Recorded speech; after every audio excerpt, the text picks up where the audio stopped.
اعوذ باللہ من الشیطان الرجیم بسم اللہ الرحمن الرحیم نحمدہ ونصلی علی رسولہ الکریم اما بعد فاعوذ باللہ من الشیطان الرجیم بسم اللہ الرحمن الرحیم۔ دوستو، جیسا کہ آپ اس بات سے بخوبی واقف ہیں کہ بہت سے دوستوں نے بھی ہمیں کچھ اسلامک سٹوریز کے حوالے سے میسیجز کیے تھے، ہمیں کالز وغیرہ بھی آئی تھیں۔ میں شجاع آباد میرج کلب کے دنیا سے قاری محمد عمران آپ کی خدمت میں حاضر ہوں، اور انشاءاللہ میری یہ کوشش ہے کہ تمام دوستوں کی خواہشات کو مد نظر رکھتے ہوئے اسلامک سٹوریز کے حوالے سے کچھ ہم نے ایک ساتھ پہلے بھی آپ دوستوں کی خدمت میں عرض کی تھی۔ انشاءاللہ آج کی یہ جو اسلامک سٹوریز کے حوالے سے ہم تخلیق آدم علیہ السلام کا اعلان اور اللہ تعالیٰ کا فرشتوں سے مکالمہ جو ہے وہ ہم انشاءاللہ آپ کو اپنی اس وائس میں بیان کریں گے۔ تو آپ دوستوں کی خدمت میں عرض ہے کہ اگر آپ کو کوئی اس حوالے سے کوئی سوال کرنا ہو تو آپ ہمارے کانٹیکٹ نمبر پہ کال کر کے بھی پوچھ سکتے ہیں، اور آپ ہمیں جو ہے نا ای میل بھی کر سکتے ہیں۔ تو چلیے آج کی اسلامک سٹوریز کے حوالے سے شروع کرتے ہیں۔ قرآن مجید میں بیان ہونے والے بہترین قصوں میں سے ایک قصہ جو ہے بنی نو انسان کے باپ حضرت آدم علیہ السلام کا ہے۔ آپ اللہ تعالیٰ کے پہلے نبی ہیں۔ آپ کا قصہ قرآن مجید کی مختلف صورتوں میں متعدد پیرائے میں بیان ہوا ہے۔ اللہ تعالیٰ نے سورہ بقرہ میں اس قصے کو بیان کرتے ہوئے فرمایا وَإِذْ قَالَ رَبُّكَ لِلْمَلَائِكَةِ إِنِّي جَاعِلٌ فِي الْأَرْضِ خَلِيفَةً قَالُوا أَتَجْعَلُ فِيهَا مَن يُفْسِدُ فِيهَا وَيَسْفِكُ الدِّمَاءَ وَنَحْنُ نُسَبِّحُ بِحَمْدِكَ وَنُقَدِّسُ لَكَ قَالَ إِنِّي أَعْلَمُ مَا لَا تَعْلَمُونَ وَعَلَّمَ آدَمَ الْأَسْمَاءَ كُلَّهَا ثُمَّ عَرَضَهُمْ عَلَى الْمَلَائِكَةِ فَقَالَ أَنبِئُونِي بِأَسْمَاءِ هَؤُلَاءِ إِن كُنتُمْ صَادِقِينَ قَالُوا سُبْحَانَكَ لَا عِلْمَ لَنَا إِلَّا مَا عَلَّمْتَنَا إِنَّكَ أَنْتَ الْعَلِيمُ الْحَكِيمُ قَالَ يَا آدَمُ أَنبِئْهُم بِأَسْمَائِهِمْ فَلَمَّا أَنبَأَهُم بِأَسْمَائِهِمْ قال ألم أقل لكم إني أعلم غيب السماوات والأرض وأعلم ما تبدون وما كنتم تكتمون وإذ قلنا للملائكة اسجدوا لآدم فسجدوا إلا إبليس أبى واستكبر وكان من الكافرين وقلنا يا آدم اسكن أنت وزوجك الجنة وكلا منها رغدا حيث شئتما ولا تقربا هذه الشجرة فتكونا من الظالمين۔ اسی طرح کچھ آگے بھی آیاتیں ہیں، اور فرمایا جن کا ترجمہ یہ ہے اور وہ وقت یاد کرنے کے قابل ہے جب تمہارے پروردگار نے فرشتوں سے فرمایا کہ میں زمین میں اپنا نائب بنانے والا ہوں۔ انہوں نے کہا کیا تو اس میں ایسے شخص کو نائب بنانا چاہتا ہے جو خرابیاں کرے اور کشت و خون کرتا پھرے، اور ہم تیری تعریف کے ساتھ تسبیح و تقدیس کرتے رہتے ہیں۔ اللہ تعالیٰ نے فرمایا میں وہ باتیں جانتا ہوں جو تم نہیں جانتے، اور اس نے آدم کو سب چیزوں کے نام سکھائے، پھر ان کو فرشتوں کے سامنے پیش کیا اور فرمایا کہ اگر تم سچے ہو تو مجھے ان کے نام بتاؤ۔ انہوں نے کہا تو پاک ہے، جتنا علم تو نے ہمیں بخشا ہے اس کے سوا ہمیں کچھ معلوم نہیں ہے، بے شک تو دانا اور حکمت والا ہے۔ تب اللہ تعالیٰ نے آدم کو حکم دیا آدم تم ان کو ان چیزوں کے نام بتاؤ۔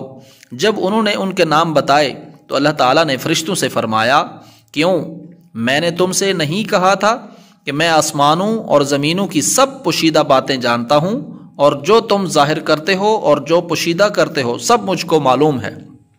اور جب ہم نے فرشتوں کو حکم دیا کہ آدم کے آگے سجدہ کرو تو وہ سب سجدے میں گر پڑے، مگر شیطان نے انکار کیا اور غرور میں آ کر کافر ہو گیا۔ اور ہم نے کہا اے آدم تم اور تمہاری بیوی جنت میں رہو اور جہاں سے چاہو بے روک ٹوک کھاؤ پیو، لیکن اس درخت کے پاس نہ جانا نہیں تو ظالموں میں داخل ہو جاؤ گے۔ پھر شیطان نے دونوں کو وہاں سے پھسلا دیا اور جس عیش و نشاط میں تھے اس سے ان کو نکلوا دیا۔ تب ہم نے حکم دیا کہ بہشت بری سے چلے جاؤ، تم ایک دوسرے کے دشمن ہو اور تمہارے لیے زمین میں ایک وقت تک ٹھکانہ اور معاش مقرر کر دیا گیا ہے۔ پھر آدم نے اپنے پروردگار سے کچھ کلمات سیکھے اور معافی مانگی تو اللہ نے ان کا قصور معاف کر دیا، بے شک وہ معاف کرنے والا اور صاحب رحم ہے۔ ہم نے فرمایا کہ تم سب یہاں سے اتر جاؤ، جب تمہارے پاس میری طرف سے ہدایت پہنچے تو اس کی پیروی کرنا، کہ جنہوں نے میری ہدایت کی پیروی کی ان کو نہ کچھ خوف ہوگا اور نہ غمناک ہوں گے، اور جنہوں نے اس کو قبول نہ کیا اور ہماری آیتوں کو جھٹلایا وہ دوزخ میں جانے والے ہیں اور وہ ہمیشہ اس میں رہیں گے۔ سورہ بقرہ میں یہ جو بیان آپ نے سنا یہ آیات مبارکہ کا ترجمہ تھا، اور فرمایا کہ ہم نے ان آیات کی مفصل وضاحت تفسیر میں بھی کر دی ہے۔ یہاں ہم صرف ان آیات کا مختصر مفہوم بیان کرتے ہیں۔ انی جاعل فی الارض خلیفہ، میں زمین میں خلیفہ بنانے والا ہوں، یعنی اللہ تبارک و تعالی نے آدم علیہ السلام اور ان کی اولاد کی تخلیق کا ارادہ فرمایا، جن کی ہر نسل پہلی نسل کی جگہ لے گی، جیسے کہ ایک اور مقام پر فرمایا ہے وَهُوَ الَّذِي جَعَلَكُمْ خَلَائِفَ الْأَرْضِ، اور وہی ہے جس نے تم کو زمین میں خلیفہ بنایا، اور فرمایا وَيَجْعَلُكُمْ خُلَفَاءَ الْأَرْضِ، وہ تمہیں زمین میں خلیفہ بناتا ہے، یعنی اللہ تعالیٰ نے فرشتوں کو آدم اور ان کی اولاد کی تخلیق کی خبر دی، جس طرح کسی بھی عظیم کام کو وجود میں لانے سے پہلے خبر دی جاتی ہے۔ فرشتے آدم کی تخلیق کے بارے میں مزید معلومات اور اس کی حکمت جاننے کے خواہش مند تھے، اس لیے انہوں نے عرض کی اتجعل فیہا من یفسد فیہا ویسفک الدماء، کیا تو اس میں ایسے شخص کو نائب بنانا چاہتا ہے جو خرابیاں کرے اور کشت و خون کرتا پھرے؟ اس سوال کا مقصد نہ تو اللہ تعالیٰ پر اعتراض کرنا تھا، نہ بنی آدم کے مقام اور مرتبے کا انکار مقصود تھا، اور نہ انہیں انسانوں سے حسد تھا جیسے کہ بعض لوگوں کو غلط فہمی ہوئی ہے، بلکہ اس سوال کا مقصد محض اس کی حکمت معلوم کرنا اور مزید معلومات حاصل کرنا تھا۔ حضرت قتادہ رضی اللہ تعالیٰ عنہ نے فرمایا فرشتوں کو معلوم تھا کہ یہ صورتحال پیش آنے والی ہے، کیونکہ انہوں نے آدم سے پہلے زمین میں آباد ہونے والی مخلوقات مثلا جنات کے حالات دیکھے تھے۔ حضرت عبداللہ بن عباس رضی اللہ تعالیٰ عنہ نے فرمایا جن آدم سے تقریباً 2000 سال پہلے زمین پر آباد تھے، انہوں نے قتل و غارت کی تو اللہ تعالیٰ نے فرشتوں کا لشکر بھیج دیا، جنہوں نے ان فسادی جنوں کو سمندروں کے دور دراز جزیروں کی طرف دھکیل دیا۔ اس تجربے کے پیش نظر انہوں نے کہا وَنَحْنُ نُسَبِّحُ بِحَمْدِكَ وَنُقَدِّسُ لَكَ، اور ہم تیری تسبیح، حمد اور پاکیزگی بیان کرتے ہیں۔ اس کا مطلب یہ ہے کہ ہم ہمیشہ تیری عبادت کرتے ہیں، ہم میں سے کوئی بھی تیری نافرمانی نہیں کرتا۔ اگر انسانوں کی تخلیق کا مقصد یہ ہے کہ وہ تیری عبادت کریں تو ہم موجود ہیں جو دن رات کسی کوتاہی یا اکتاہٹ کے بغیر تیری عبادت میں مشغول رہتے ہیں۔ اللہ تعالیٰ نے فرمایا انی اعلم ما لا تعلمون، جو کچھ میں جانتا ہوں تم نہیں جانتے، یعنی مجھے ان کی تخلیق کی وہ حکمت معلوم ہے جو تم نہیں جانتے، یعنی ان میں نبی، رسول، صدیق، شہداء اور نیک لوگ پیدا ہوں گے۔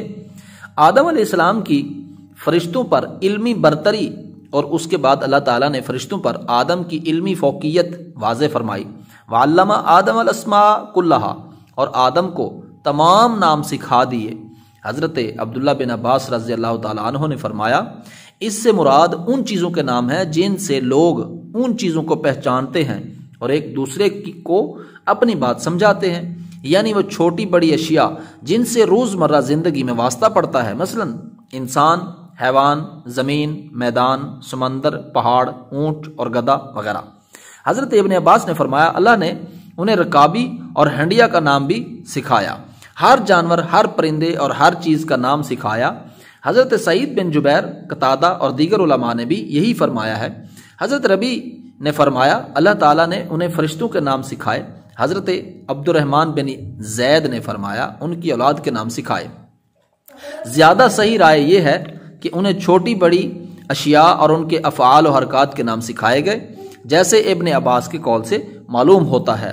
حضرت انس بن مالک سے روایت ہے کہ رسول اللہ نے فرمایا قیامت کے دن مومن جمع ہو کر کہیں گے کہ اگر ہم کسی سے اللہ کے سامنے سفارش کروائیں تو اس مشکل مرحلہ سے نجات مل جائے، چنانچہ وہ آدم کی خدمت میں حاضر ہو کر عرض کریں گے آپ تمام انسانوں کے جد امجد ہیں، آپ کو اللہ تعالیٰ نے اپنے ہاتھ سے پیدا فرمایا اور اپنے فرشتوں سے آپ کو سجدہ کروایا اور آپ کو تمام اشیاء کے نام سکھائے، اپنے رب کے سامنے ہماری سفارش فرمائیے تاکہ ہمیں اس مرحلے سے نجات نصیب ہو۔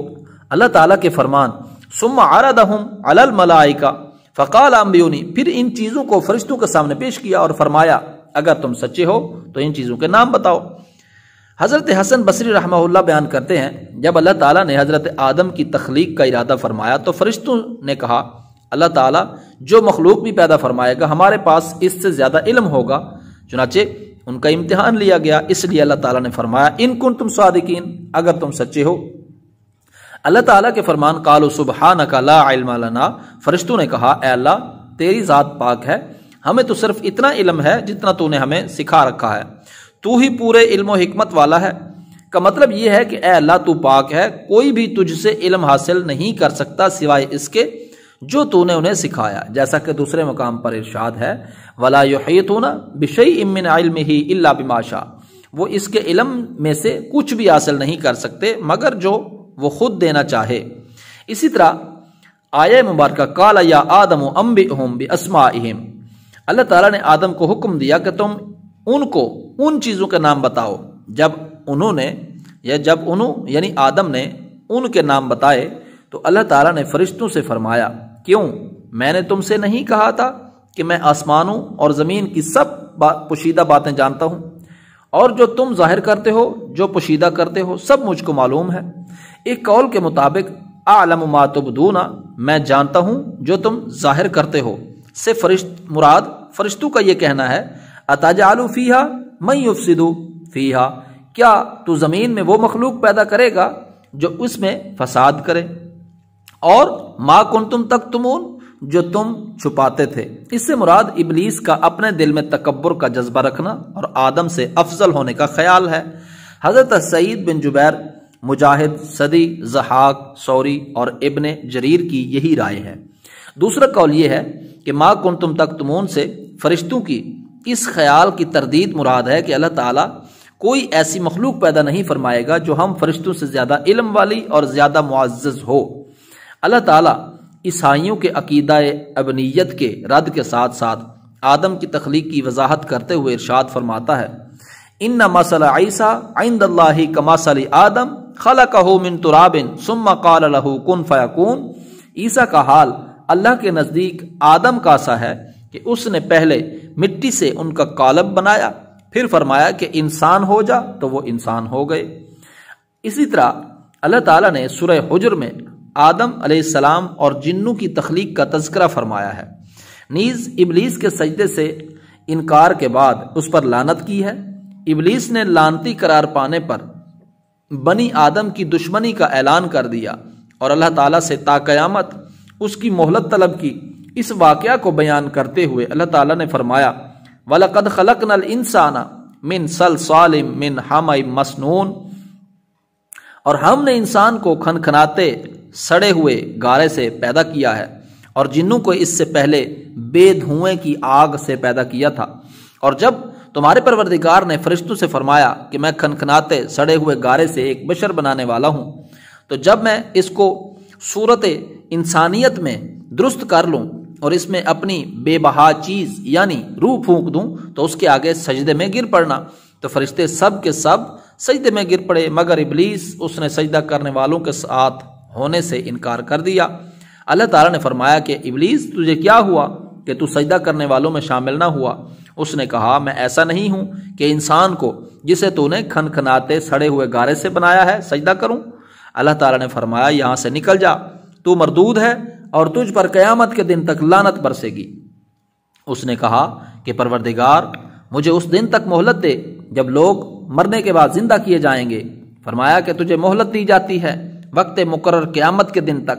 اس نے کہا پروردگار جیسا تو نے مجھے رستے سے الگ کیا ہے میں بھی زمین میں لوگوں کے لیے گناہوں کو آراستہ کر دکھاؤں گا اور سب کو بہکاؤں گا، ہاں ان میں سے جو تیرے مخلص بندے ہیں ان پر قابو پانا مشکل ہے۔ اللہ تعالیٰ نے فرمایا کہ مجھ تک پہنچنے کا یہی سیدھا راستہ ہے، جو میرے مخلص بندے ہیں ان پر تجھے کچھ قدرت حاصل نہیں کہ ان کو گناہ میں ڈال سکے، ہاں گمراہوں میں سے جو تیرے پیچھے چل پڑے، اور ان سب کے وعدے کی جگہ جہنم ہے، اس کے 7 دروازے ہیں، ہر ایک دروازے کے لیے ان میں سے جماعتیں تقسیم کر دی گئی ہیں۔ الحجر۔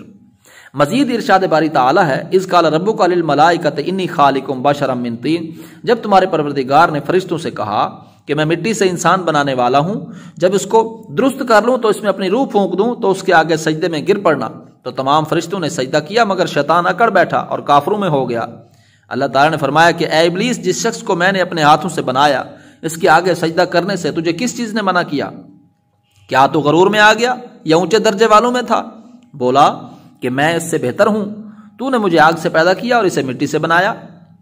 سورہ سواد میں ہے تخلیق آدم احادیث کی روشنی میں حضرت ابو موسیٰ اشعری رضی اللہ تعالیٰ عنہ سے روایت ہے کہ نبی کریم صلی اللہ علیہ وآلہ وبارک وسلم نے فرمایا اللہ تعالیٰ نے آدم کو تمام زمین سے جمع کی گئی مٹھی بھر خاک سے پیدا فرمایا۔ آدم علیہ السلام کی اولاد بھی طرح طرح کی مٹی کے مطابق پیدا ہوئی، ان میں سفید فام بھی ہیں، سرخ بھی ہیں اور سیاہ فام بھی ہیں، اور ان کے درمیانی رنگوں کے بھی، اسی طرح نیک اور بد، نرم خو اور سخت طبیعت اور درمیانی طبیعت والے۔ اللہ تعالیٰ نے آدم کو اپنے ہاتھ سے پیدا فرمایا تاکہ ابلیس آپ علیہ السلام سے بڑائی کا دعویٰ نہ کرے، چنانچہ اس نے آپ کو انسانی صورت میں پیدا فرمایا۔ آپ جمعہ کے دن جس کی مقدار 40 سال تک تھی مٹی کے بنے ہوئے ایک جسم کی صورت میں پڑے رہے، فرشتے پاس سے گزرتے تھے تو اس جسم کو دیکھ کر ڈر جاتے تھے۔ ابلیس سب سے زیادہ خوف زدہ تھا، وہ گزرتے وقت اسے ضرب لگاتا تو جسم سے اس طرح آواز آتی جس طرح مٹی کے بنے ہوئے برتن سے کوئی چیز ٹکرائے تو آواز آتی ہے۔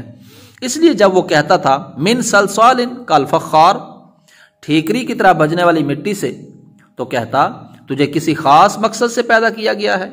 وہ اس خاکی بدن میں منہ کی طرف سے داخل ہوا اور دوسری طرف سے نکل گیا، اور اس نے فرشتوں سے کہا اس سے مت ڈرو، تمہارا رب صمد ہے لیکن یہ تو کھوکھلا ہے، اگر مجھے اس پر قابو دیا گیا تو اسے ضرور تباہ کر دوں گا۔ جب وہ وقت آیا جب اللہ تعالیٰ نے اس جسم میں روح ڈالنے کا ارادہ فرمایا تو فرشتوں سے ارشاد فرمایا جب میں اس میں روح ڈال دوں تو اسے سجدہ کرنا۔ جب روح ڈال دی گئی تو وہ سر کی طرف سے داخل ہوئی، تبھی آدم علیہ السلام کو چھینک آ گئی۔ فرشتوں نے کہا کہیے الحمدللہ، سب تعریفیں اللہ کے لیے ہیں۔ انہوں نے فرمایا الحمدللہ۔ اللہ نے فرمایا رحمکم ربکا، تیرے رب نے تجھ پر رحمت فرمائی ہے۔ جب روح آنکھوں میں داخل ہوئی تو آپ علیہ السلام کو جنت کے پھل نظر آئے۔ جب روح پیٹ میں داخل ہوئی تو آپ کو کھانے کی خواہش پیدا ہوئی، آپ جلدی سے جنت کے پھلوں کی طرف لپکے، جبکہ روح ابھی آپ کی ٹانگوں میں داخل نہیں ہوئی تھی۔ اسی لیے اللہ تعالیٰ نے فرمایا خلق الانسان من عجل، انسان تو جلد بازی کا بنا ہوا ہے، یعنی جلد بازی اس کی فطرت میں شامل ہے۔ حضرت انس رضی اللہ تعالیٰ عنہ سے روایت ہے کہ نبی کریم نے ارشاد فرمایا جب اللہ تعالیٰ نے آدم کو پیدا فرمایا تو جب تک چاہا انہیں بلا روح جسم کی حالت میں پڑا رہنے دیا۔ ابلیس آپ کے ارد گرد چکر لگاتا تھا۔ جب اس نے دیکھا کہ یہ جسم کھوکھلا ہے تو اسے معلوم ہو گیا کہ یہ ایسی مخلوق ہے جو اپنے آپ پر قابو نہ رکھ سکے گی۔ حضرت انس بن مالک سے روایت ہے کہ نبی کریم نے فرمایا جب آدم میں روح ڈالی گئی اور روح سر تک پہنچی تو آپ کو چھینک آ گئی۔ آپ نے فرمایا الحمدللہ رب العالمین، تمام تعریفیں اللہ رب العالمین کے لیے ہیں۔ تو اللہ تعالیٰ نے فرمایا یرحمک اللہ، اللہ تجھ پر رحمت فرمائے گا۔ حضرت ابو ہریرہ سے روایت ہے کہ نبی کریم نے فرمایا اللہ تعالیٰ نے آدم کو پیدا کیا تو ان کا قد 60 ہاتھ تھا۔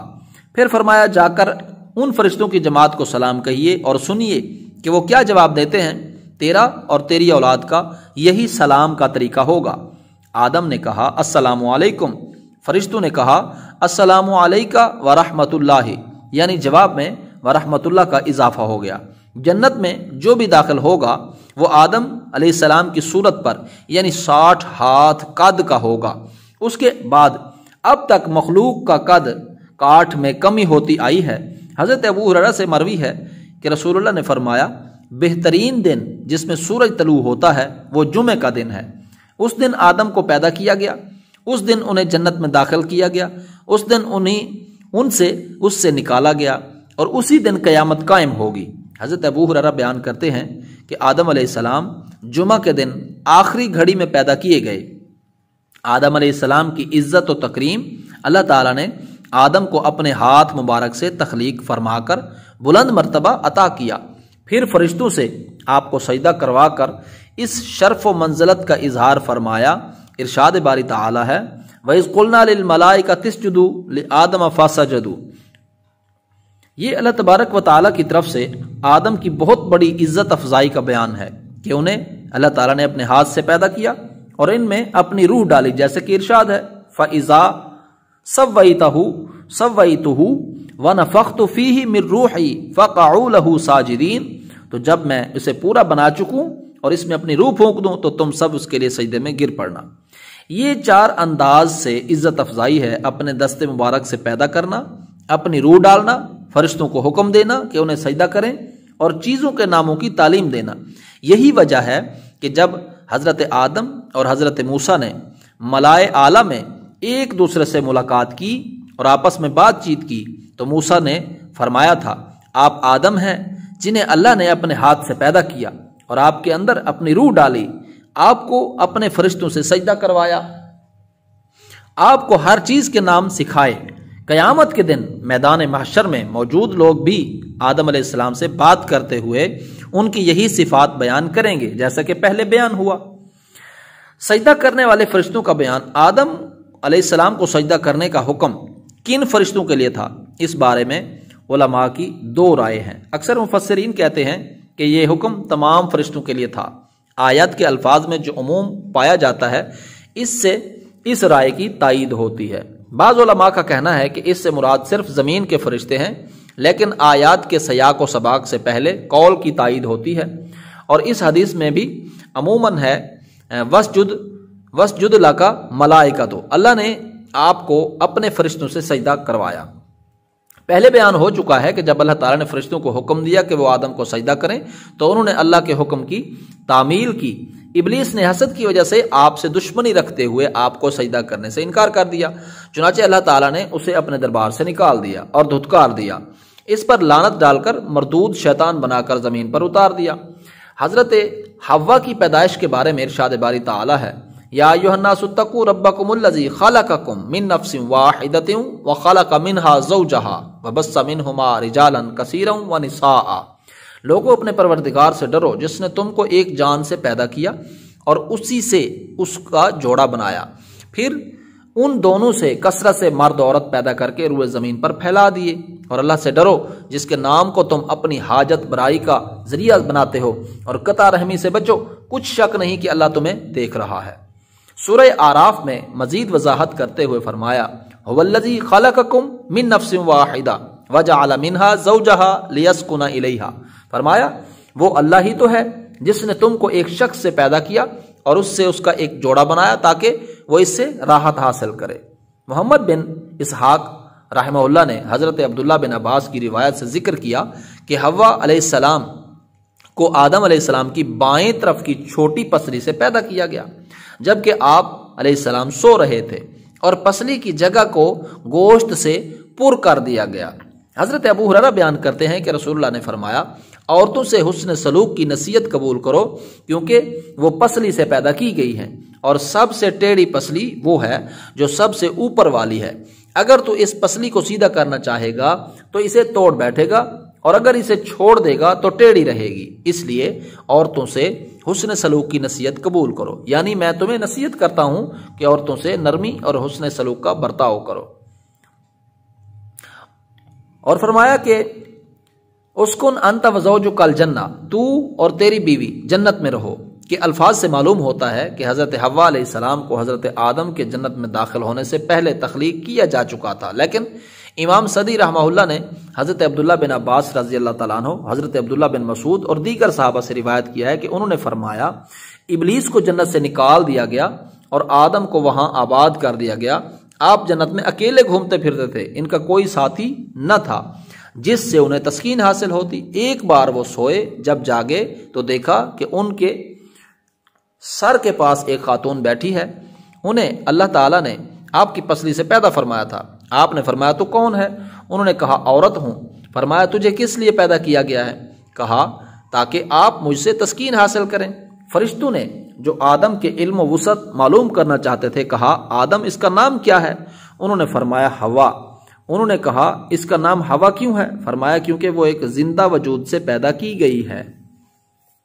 اللہ تعالیٰ نے تمام فرشتوں کو آدم کو سجدہ کرنے کا حکم دیا تو ابلیس نے تکبر میں آ کر سجدے سے انکار کیا، اور پھر اپنے اس عمل بد کی انتہائی کبھی دلیل بھی پیش کی کہ اس پر اللہ تعالیٰ نے اسے ہمیشہ کے لیے لعنتی قرار دے دیا۔ ارشاد باری تعالیٰ ہے: وَلَقَدْ خَلَقْنَاكُمْ ثُمَّ صَوَّرْنَاكُمْ، اور ہم نے تم کو ابتدا میں مٹی سے پیدا کیا، پھر تمہاری شکل و صورت بنائی، پھر فرشتوں کو حکم دیا کہ آدم کے آگے سجدہ کرو، تو سب نے سجدہ کیا سوائے ابلیس کے، وہ سجدہ کرنے والوں میں شامل نہ ہوا۔ امام حسن بصری کا ارشاد ہے ابلیس نے قیاس کیا اور سب سے پہلے اسی نے قیاس کیا۔ امام محمد بن سیرین فرماتے ہیں ابلیس نے قیاس کیا اور سورج چاند کی پوجا بھی قیاس ہی سے شروع ہوئی۔ اس کا مطلب یہ ہے کہ اس نے اپنا اور آدم کا موازنہ کرتے ہوئے اپنے آپ پر نظر ڈالی تو اسے اپنی ذات آدم علیہ السلام سے افضل معلوم ہوئی، اس لیے وہ انہیں سجدہ کرنے سے رک گیا، حالانکہ تمام فرشتوں کے ساتھ ساتھ اسے بھی سجدہ کرنے کا حکم دیا گیا تھا۔ نص کے مقابلے میں قیاس کا کوئی اعتبار نہیں ہوتا، اور یہ قیاس تو ویسے بھی غلط ہے کیونکہ مٹی آگ سے بہتر اور زیادہ نفع بخش ہے۔ مٹی میں پختگی، بردباری، تحمل اور بڑھنے پھولنے کی صفات پائی جاتی ہے، جبکہ آگ میں جذباتیت، ہلکا پن، جلد بازی اور جلانے کی خصوصیات ہیں۔ حضرت آدم کو یہ شرف بھی حاصل تھا کہ انہیں اللہ تعالیٰ نے اپنے ہاتھ سے پیدا فرما کر ان میں اپنی روح پھونکی تھی، اسی لیے فرشتوں کو حکم دیا تھا سجدہ کرنے کا۔ ابلیس اسی لیے لعنت کا مستحق ہوا کہ اس کے طرز عمل میں آدم کی تنقیص و تحقیر اور اس پر فخر کا اظہار ہے۔ حکم الہی کی مخالفت ہے، جبکہ آدم کا نام لے کر سجدہ کرنے کا حکم دیا گیا تھا، پھر اس نے جو عذر پیش کیا وہ بھی بیکار، بلکہ عذر گناہ بدتر از گناہ کا آئینہ دار ہے۔ اللہ تعالیٰ نے سورہ بنی اسرائیل میں یوں تذکرہ کیا وَإِذْ قُلْنَا لِلْمَلَائِكَةِ اسْجُدُوا لِآدَمَ فَسَجَدُوا إِلَّا إِبْلِيسَ قَالَ أَأَسْجُدُ لِمَنْ خَلَقْتَ طِينًا، اور جب ہم نے فرشتوں سے کہا کہ آدم کو سجدہ کرو تو سب نے سجدہ کیا مگر ابلیس نے نہ کیا، کہنے لگا بھلا میں ایسے شخص کو سجدہ کروں جسے تو نے مٹی سے پیدا کیا۔ اگر فرمایا کہا کہ اگر تو مجھ کو قیامت کے دن تک مہلت دے تو میں تھوڑے سے شخصوں کے سوا اس کی تمام اولاد کی جڑ کاٹتا رہوں گا۔ اللہ تعالیٰ نے فرمایا یہاں سے چلا جا، جو شخص ان میں سے تیری پیروی کرے گا تو تم سب کی سزا جہنم ہے اور وہ پوری سزا ہے، اور تو ان میں سے جس کو بہکا سکے اپنی آواز سے بہکاتا رہے اور ان پر اپنے سواروں اور پیادوں کو چڑھا کر لاتا رہے اور ان کے مال اور اولاد میں شریک ہو تاکہ ان سے وعدہ کرتا رہے، اور شیطان ان سے جو وعدہ کرتا ہے سب دھوکہ ہے۔ جو میرے مخلص بندے ہیں ان پر تیرا کچھ زور نہیں، اور اے پیغمبر تمہارا پروردگار کارساز کافی ہے۔ اللہ تعالیٰ نے بنی نوع انسان کو ابلیس کے دشمنی پر متنبع کیا اور اس کے انجام بد سے ڈرایا، جیسا کہ فرمایا اور جب ہم نے فرشتوں کو حکم دیا مگر ابلیس نے نہ کیا، وہ جنات میں سے تھا تو اپنے پروردگار کے حکم سے باہر ہو گیا۔ کیا تم اس کو اور اس کی اولاد کو میرے سوا دوست بناتے ہو؟ یعنی وہ جان بوجھ کر اللہ کی اطاعت سے نکل گیا اور اس نے تکبر کی بنا پر اللہ کے حکم کی تعمیل سے انکار کیا۔ یہ اس کی ناپاک فطرت تھی جس نے اسے دھوکہ دیا، کیونکہ وہ آگ سے پیدا کیا گیا ہے۔ حضرت عائشہ صدیقہ رضی اللہ تعالیٰ عنہا سے روایت ہے کہ نبی کریم نے فرمایا فرشتے نور سے پیدا کیے گئے ہیں، جن آگ کے شعلے سے پیدا کیے گئے، اور آدم علیہ السلام اس چیز یعنی مٹی سے پیدا کیے گئے جو تمہیں بتا دی گئی ہے۔ حضرت حسن بصری نے فرمایا ابلیس ایک لحظہ بھر بھی فرشتہ نہیں رہا۔ حضرت ابن عباس کہتے ہیں کہ ابلیس زمین کے ان فرشتوں میں سے تھا جنہیں جن کہا جاتا تھا، اور علم و عبادت میں ان سب سے بڑھ کر تھا، اور اس کا نام عزازیل تھا۔ سورہ آراف میں بھی اسی طرح فرمایا قال فبما اغویتنی لاقعدن لهم صراطک المستقیم۔ پھر شیطان نے کہا کہ مجھے تو نے ملعون کیا ہی ہے، میں بھی تیرے سیدھے راستے پر ان کو گمراہ کرنے کے لیے بیٹھوں گا، پھر ان کے آگے سے اور پیچھے سے اور دائیں سے اور بائیں سے غرض ہر طرف سے آؤں گا اور ان کی راہ ماروں گا، اور تو ان میں سے اکثر کو شکر گزار نہیں پائے گا۔ یعنی اے اللہ چونکہ تو نے مجھے گمراہ کیا ہے اس لیے میں بھی انہیں گمراہ کرنے کے لیے ہر جگہ گھات لگا کر بیٹھوں گا اور انہیں گمراہ کرنے کے لیے ہر طرف سے آؤں گا۔ خوش نصیب وہی ہے جو اس کی مخالفت کرے، اور سراسر بد نصیب وہ ہے جو اس کی بات مان لے۔ نبی کریم نے ارشاد فرمایا شیطان انسان کے ہر راستے پر گمراہ کرنے کے لیے بیٹھا ہوا ہے۔ جب ابلیس نے حکم الہی کی تعمیل سے انکار کیا تو اللہ تعالیٰ نے اسے تا قیامت لعنتی اور مردود قرار دے کر نکل جانے کا حکم دیا اور اس کا مقام و مرتبہ بھی چھین لیا۔ اللہ تعالیٰ نے ابلیس سے فرمایا فاہبط منہا، اس جنت سے اتر جاؤ، اور اخرج منہا، اس سے نکل جا۔ اس سے معلوم ہوتا ہے کہ وہ آسمان پر تھا، وہاں سے اسے نیچے اتر جانے کا حکم دیا گیا اور اس مقام و مرتبہ سے بھی محروم کر دیا گیا جو اسے عبادت کی وجہ سے اور اطاعت و عبادت میں فرشتوں سے مشابہ ہو جانے کی وجہ سے حاصل ہوا تھا۔ اس کے تکبر، حسد اور نافرمانی کی وجہ سے اس سے یہ مرتبہ سلب کر کے اسے ذلت اور لعنت کے ساتھ زمین پر پھینک دیا گیا۔ حضرت ابو ہریرہ سے روایت ہے کہ نبی کریم نے فرمایا جب آدم کا بیٹا سجدے کی آیت تلاوت کرتا ہے پھر سجدہ کرتا ہے تو شیطان ایک طرف ہو کر رونے لگتا ہے اور کہتا ہے ہائے افسوس، ابن آدم کو سجدہ کرنے کا حکم ہوا تو اس نے سجدہ کر لیا، اس لیے اسے جنت ملے گی، مجھے سجدہ کرنے کا حکم ملا تھا، میں نے نافرمانی کی تو مجھے جہنم ملے گی۔ آج کی اسلامک سٹوریز کے حوالے سے ہم یہاں تک ہی بیان کر پائے ہیں۔ انشاءاللہ آئندہ کی اسلامک سٹوریز کے حوالے سے ہم حضرت آدم اور حضرت حوا سلام اللہ علیہ کے دخول جنت سے خروج جنت تک کا جو واقعہ ہے انشاءاللہ ہم وہ اسلامک سٹوریز کے حوالے سے بیان کریں گے۔ دعا ہے آج کی اسلامک سٹوریز اللہ تعالیٰ اپنی بارگاہ میں قبول فرمائے، آمین بجاہ النبی الامین صلی اللہ تعالی علیہ وآلہ وبارک وسلم۔